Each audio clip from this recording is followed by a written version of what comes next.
Hi, welcome to Inkscape for Teachers. I'm Geoff Phillips, and in this tutorial I'll be showing you how you can drop diagrams created in Inkscape into Word and vice versa. So let me delete this shape and create it again. An ellipse, for example. You can see it's not a full ellipse because I was fiddling around before with these shapes. Click this icon to convert it to a full ellipse. Perhaps crank up the border to 1 millimetre. I'll make that shift click that blue, fill it with yellow. So there's a quick shape selection tool created in Inkscape. If I select that and Control C, then open up Word, I'll delete that one, that's one I had before, and now Control V, there it is in Word, and I can drag it around or whatever. You might want to right click and wrap text in front of text, and that lets you drag it around in Word better.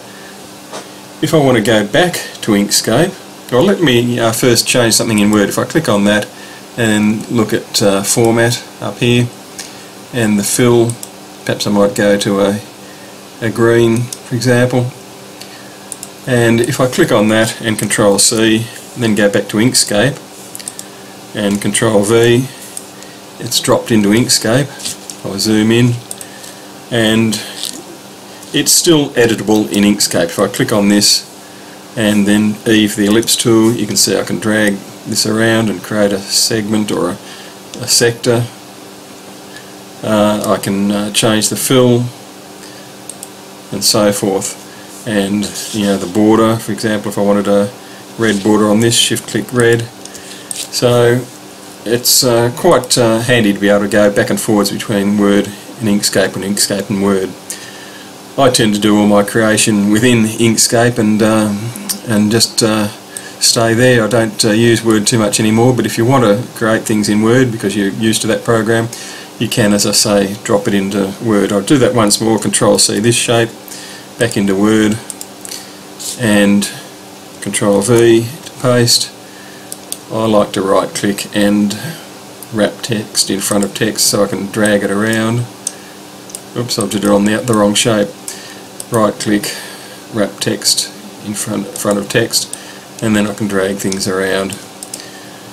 You can see if I zoom in here, it looks a bit cut off there in Word. Sometimes little effects like that happen, but when we did go back into Inkscape, you can see that that border was fine. So there we have it. Look, text works as well though. If I Control C on this, Control C, and then drop it into Word, back to Word, and Control V, it does put it in as a text box.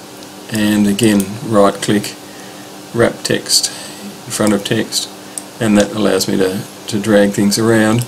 You might find changes font. If Word doesn't have quite the same set of fonts as Inkscape, I've found that happen. It might change the font. For example, if I double click, or just, can I edit that? Let me just see. Right click, and can't see a option to edit the text. Oh, maybe if I click here. No. Double click doesn't work. That's interesting. So you can't edit the text easily in Word that I can see.